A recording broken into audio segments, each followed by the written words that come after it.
بسم اللہ الرحمن الرحیم۔ سب سے پہلے تو میں سید قاسم علی شاہ صاحب کا، علی عباس صاحب کا بہت زیادہ شکر گزار ہوں کہ انہوں نے میری اس کتاب گزرے دنوں کی یاد کی یہاں پہ یہ تقریب رکھوائی۔ اس کے علاوہ دور دراز سے جتنے بھی میرے دوست میری کال کے اوپر یہاں پہ تشریف لائے ان کا میں بے حد شکر گزار ہوں۔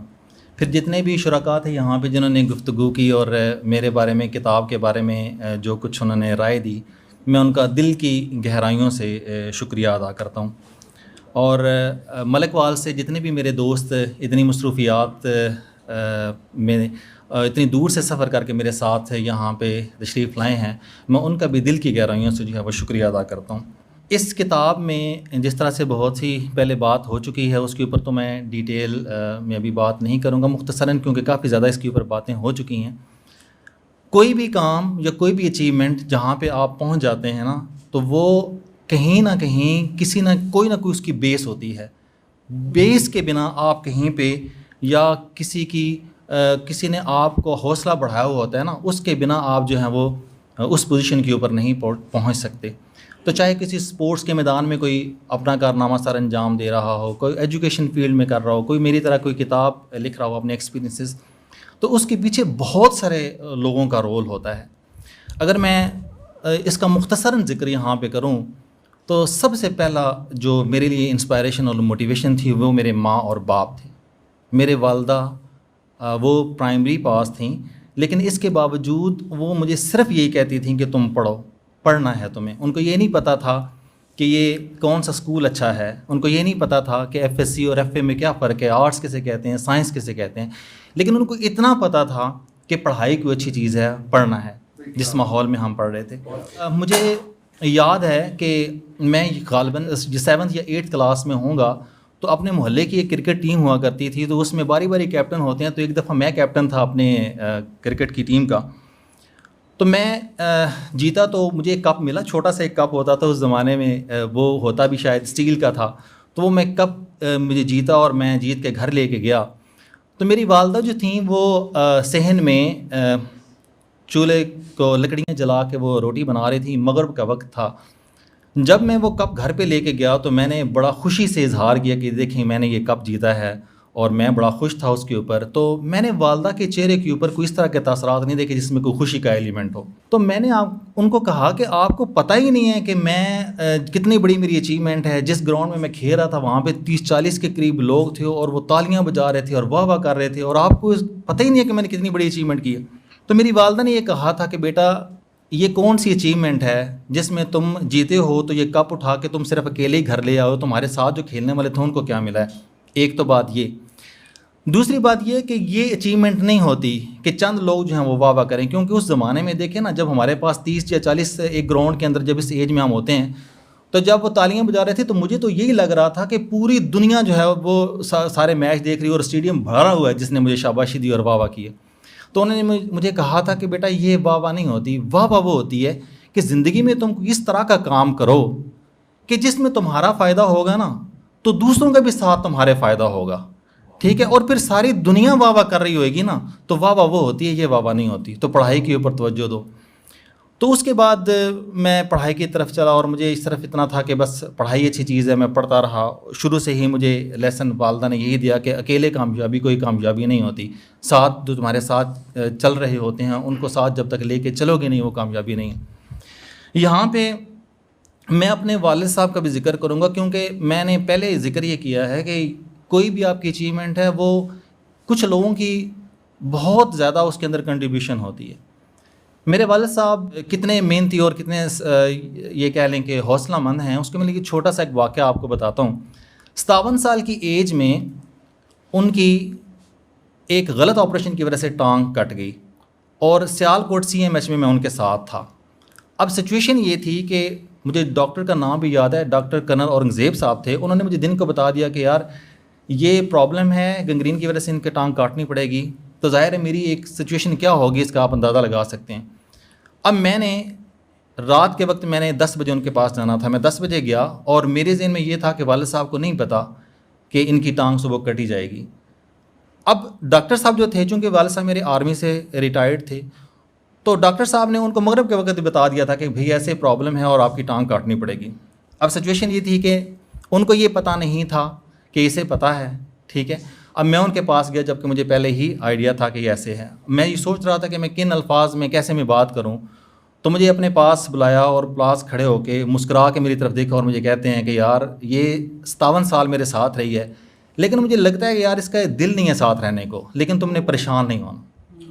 میں نے ان کی وہ جو اس وقت ظاہر ہے میری آنکھوں میں آنسو تھے, اور وہ میں حیران تھا کہ ایک انگلی کٹ جائے تو انسان کی کیا کیفیت ہوتی ہے, اور جب ایک انسان نے پوری زندگی کے لیے معذور ہونا ہو تو اس کے بعد اس کی کنڈیشن کیا ہوتی ہے, اور پھر بھی وہ مسکرا رہے ہیں اور حوصلہ مجھے دے رہے ہیں. تو آج غالباً اس واقعے کو یہ جولائی 2004 کی بات ہے, اور آج 24 سے 20 سال ہو گئے ہیں. وہ جس ہمت, جس جمع مردی کے ساتھ اور جس حوصلے کے ساتھ جو ہے وہ زندگی گزار رہے ہیں, وہ میرے لیے بہت بڑی ایک موٹیویشن ہے, بہت بڑی انسپائریشن ہے. تو میں نے اپنی زندگی میں یہ چھوٹی چھوٹی انسپائریشن, یعنی یہ چیزیں ابتدا تو یہ تھی.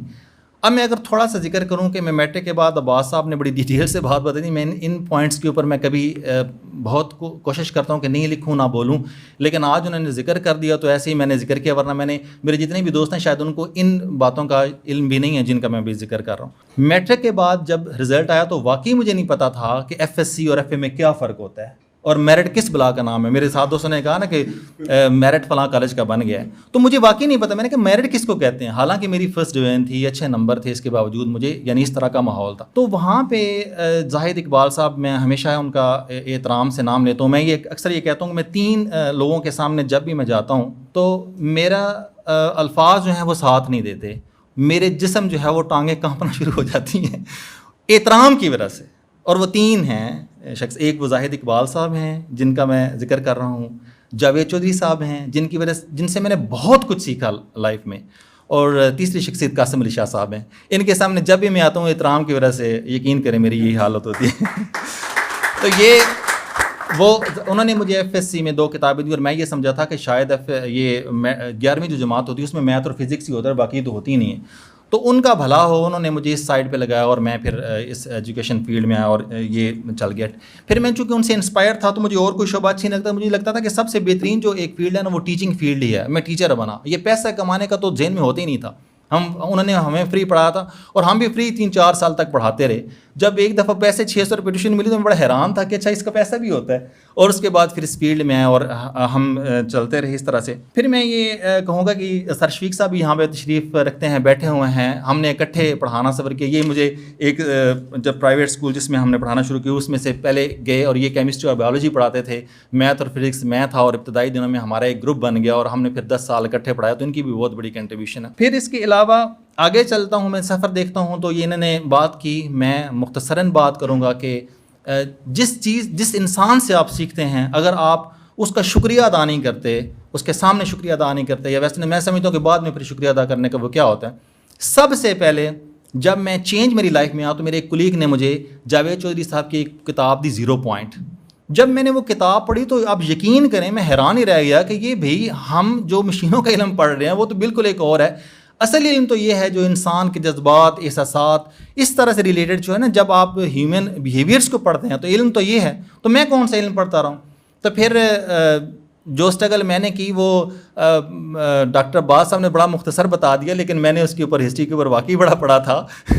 اور میں نے جاوید چودھری صاحب کی وہ ایک کہانی سنی تھی کہ میں نے آخری 2 مہینے میں کتنی محنت کی, اور میں نے اسی پیٹرن کے اوپر وہ کیا. اور پھر ظاہر ہے جب میرا ایک سائنس کا اسٹوڈنٹ تھا, جب آرٹس میں آیا تو پھر اللہ تعالیٰ نے رحم کرم کیا اور وہ میری پنجاب یونیورسٹی تک میں پوزیشن تک آ گئی تھی اس دور میں, اور اسی بیس کے اوپر میرا ایم فل میں ایڈمیشن بھی ہوا. اور بلکہ ایڈمیشن کے دوران جب انٹرویو میں تھا تو ڈاکٹر طاہر کامران بڑے عظیم انسان ہیں, یہاں پہ وہ ہیڈ آف ڈپارٹمنٹ تھے, تو وہ بڑا حیران ہوئے اور وہ دیکھ رہے تھے کہ یار تم BSc کے اسٹوڈنٹ یہ پنجاب یونیورسٹی میں کیسے پوزیشن لے سکتا ہے. تو اسی بیس کے اوپر انہوں نے مجھے ایڈمیشن دے دی اور پھر بڑی رہنمائی کی. تو ان کا جاوید چودھری صاحب کی تحریروں کا بہت زیادہ اثر ہے. آپ جب میری یہ کتاب پڑھیں گے تو آپ کو کہیں نہ کہیں تھوڑا سا یہ لگے گا کہ یار یہ نقل کر رہا ہے, یہ کچھ چیزیں ایسی کر رہا ہے. لیکن جب انسان کسی سے بہت زیادہ انسپائر ہوتا ہے نا تو اس سے بچ نہیں سکتا. جیسے میں اکثر اپنے دوستوں سے جب بات کرتا ہوں تو کہتے ہو یار سن پتہ لگ گیا تو قاسم علی شاہ بول رہا ہے. تو مجھے یہ لگتا ہے آپ بچ نہیں سکتے, اس سے دور نہیں ہو سکتے, کیونکہ آپ پھر میرے ایک اور بلیو بھی ہے جو میں یہ سمجھتا ہوں، میں نے اپنے طور پہ یہ دیکھا ہے کہ اگر آپ چاہتے ہیں کہ کوئی کوالٹی کسی کی آپ کے اندر آ جائے، کوئی چیز ہے. میں وہ بندہ تھا، یہ سارے دوست ہیں کہ میں 2 لفظ کہیں پہ کھڑے ہو کے 2 بندوں کے سامنے نہیں بول سکتا تھا. یہ میرے پرانے دوست بیٹھے ان کو پتہ ہے. آج میں اپنے مینٹر، اپنے مرشد کے سامنے کھڑے ہو کے اگر یہ 2 لفظ کہہ رہا ہوں، آپ یقین کریں یہ صرف ادب کی وجہ سے ہے، رسپیکٹ کی وجہ سے ہے. اگر ادب دل میں نہ ہو، اور میرا یہ ماننا ہے کہ آپ کبھی کسی سے ملے بھی نہ ہوں. جیسے میں جاوید چور صاحب کو 18 سال تک نہیں ملا، 2 سال پہلے میری ملاقات ہوئی، سر سے ظاہر ملاقات ہوئی. اور میں کہتا ہوں کہ اگر آپ کے اندر ایک بہت زیادہ کسی کا احترام ہے نا، تو اللہ تعالیٰ آپ کے اوپر رحم اور کرم کر دیتا ہے کہ جو اس کی خصوصیات ہوتی ہیں اس کی جھلک جو ہے وہ آپ میں نظر آنا شروع ہو جاتی ہے. تب جب احترام کرتے ہیں. لیکن جب احترام ہی نہیں ہوگا تو آپ کچھ بھی نہیں گین کر سکتے، کچھ بھی نہیں کر سکتے. اور آخری بات میں یہ کہوں گا جن سے میں بہت زیادہ متاثر ہوں اور ظاہر ہے یہ میری لائف ہی بدل گئی. یعنی پہلا ٹرننگ پوائنٹ تو وہ تھا جو مجھے 0 پوائنٹ بک ملی اور میری لائف یہ چینج ہے. دوسرا میری زندگی کا جو اہم ترین ٹرننگ پوائنٹ ہے وہ 12 جنوری 2018 ہے، جہاں پہ قاسم علی شاہ صاحب سے منڈی بہاؤدین میں جب یہ تشریف لائے تھے تو میری ملاقات ہوئی تھی. وہاں پہ ملاقات جن کے ذریعے سے ہوئی تھی ان کا تو میں ابھی یہاں پہ ذکر نہیں کر سکتا کہ وہ تو اپنا سسٹم بھی ختم کر چکے. لیکن انہوں نے کمال یہ کر گئے کہ قاسم علی شاہ صاحب سے یہ عظیم شخصیت میری زندگی میں جب آئی تو انہوں نے جو حوصلہ دیا. اس دنیا کے اندر بہت سارے لوگ کام کرتے ہیں لیکن بہت کم لوگ ایسے ہوتے ہیں جو کسی کو تھپکی دیتے ہیں کہ یار تم کر سکتے ہو. یہاں پہ سید وجاہت علی شاہ تھے، ثوابی سے تعلق ہے، وہ یہاں پہ تھے. میں نے ان کو تحریر لکھ کے جب سینڈ کی نا پہلی دفعہ تاشکند سے استنبول کی، تو میں نے کہا یار یہ نا شاہ جی کو دکھانا، میں تمہیں حوصلے نہیں تھا نا. میں نے آپ کو بتایا کہ ابھی یہ پتہ نہیں کتنی جرت سے میں یہاں پہ بات کر رہا ہوں. تو جب میں نے وہ تحریر ان کو سینڈ کی، میں نے شاہ جی کو دکھانا تو انہوں نے مجھے رپلائی کیا کہ یار شاہ جی کہہ رہے ہیں کہ یار یہ تو بڑا زبردست کام ہے. یہ ایک فکرہ تھا اور اس ایک فکرے کی وجہ سے میری آنکھوں میں آنسو آنا شروع ہو گئے تھے. اور وہ ایک موٹیویشن تھی کہ یار تم کر سکتے ہو. اور میں نے کتاب لکھ دی. اور پھر مجھے یاد ہے کہ وہ کتاب جب میں شاہ جی کے پاس لے کے آیا تھا، شاہ جی نے کہا تھا یار یہ تو بڑا کمال کر دی ہے، مطلب کہ یہ 2 ٹورس کی اور آپ نے ڈاکومنٹس کی فارم میں کام کر دی. بہرحال یہ اس کے بعد پھر میں سفر کی طرف آیا. یہ پتہ مجھے چلا کہ یار آپ کی لرننگ جو ہے وہ صرف کتابوں کے اندر نہیں ہے. کتابیں پڑھیں، اس میں لرننگ ہے، لیکن جب آپ مشاہدہ نہیں کریں گے، سفر نہیں کریں گے، آپ زندگی میں سیکھ نہیں سکتے. تو اس کے بعد میں نے ہمیشہ سے یہ جہاں پہ بھی تھوڑا سا بھی مجھے پوائنٹ ملتا ہے میں سفر کرتا ہوں اور اسے سیکھتا ہوں اور اس کو پھر ڈاکومنٹ کی فارم میں لانے کی کوشش کرتا ہوں تاکہ جو فائدہ مجھے ہوا وہ کسی اور کو بھی ہو. تو یہ کتاب لکھنے کا میرا مقصد بھی یہی ہے. میں یہ سمجھتا ہوں کہ اگر کوئی ایک بچہ جو اسکول لیول کے اوپر ہوگا، کالج لیول کے اوپر ہوگا، وہ اس کتاب میں لکھی ہوئی کسی کی موٹیویشنل سٹوری سے، کسی اچھی بات سے اگر متاثر ہو کے اپنی زندگی کو بدل لے گا، میں یہ سمجھوں گا کہ میرا رول پلے ہو گیا، میں نے اپنا رول پلے کر دیا. تو یہ ہے. پھر آخر میں یہ میں ایک اور بات کا بھی ذکر یہاں پہ کروں گا کہ زندگی میں جب آپ کی روٹین میں زندگی چل رہی ہوتی ہے نا تو وہ سارے معاملات بڑے اچھے ہوتے ہیں، لیکن آپ کی زندگی میں کبھی کبھی بہت زیادہ کرائسز آتے ہیں. اتنے کرائسز آتے ہیں کہ آپ کے اپنے بھی آپ کو چھوڑ جاتے ہیں. وہ یہ کہتے ہیں اس سے نالائق تو نکما تھا ہی کوئی نہیں. یہ باتیں سننے کو ملتی ہیں. اس دور کے اندر اگر آپ کو کوئی حوصلہ دیتا ہے اور آپ کے ساتھ چلتا ہے اور آپ کو ساتھ لے کے چلتا ہے کہ تمہیں یہ صلاحیتیں تم کر سکتے ہو، وہ لوگ بہت عظیم ہوتے ہیں اور وہ ہمیشہ زندگی میں یاد رہتے ہیں. مدثر بڑائی صاحب یہاں پہ ہیں، ان کے بڑے بھائی عامر بڑائی صاحب. یہ ان کا وہ رول ہے کہ جب میرے اوپر اس طرح کی کنڈیشن آئی تھی تو انہوں نے میرا ساتھ دیا اور میں یہ ساتھ ہمیشہ یاد بھی رکھوں گا. زندگی میں یہ چیزیں جو ہے وہ یاد رکھنے کی ہوتی ہیں اور میں یہ سمجھتا ہوں کہ یہ یاد ہمیشہ رکھنی بھی چاہیے. تو میں آخر میں ایک دفعہ پھر اپنے تمام جتنے بھی دوست یہاں پہ تشریف لائے ہیں میں بے حد شکر گزار ہوں، اور خاص طور پہ سید قاسم علی شاہ صاحب کا، علی عباس صاحب کا، کہ جنہوں نے اتنا زبردست یہ پروگرام جو ہے وہ قاسم علی شاہ فاؤنڈیشن میں رکھا. سر میں بہت زیادہ شکر ہوں. بہت مہربانی.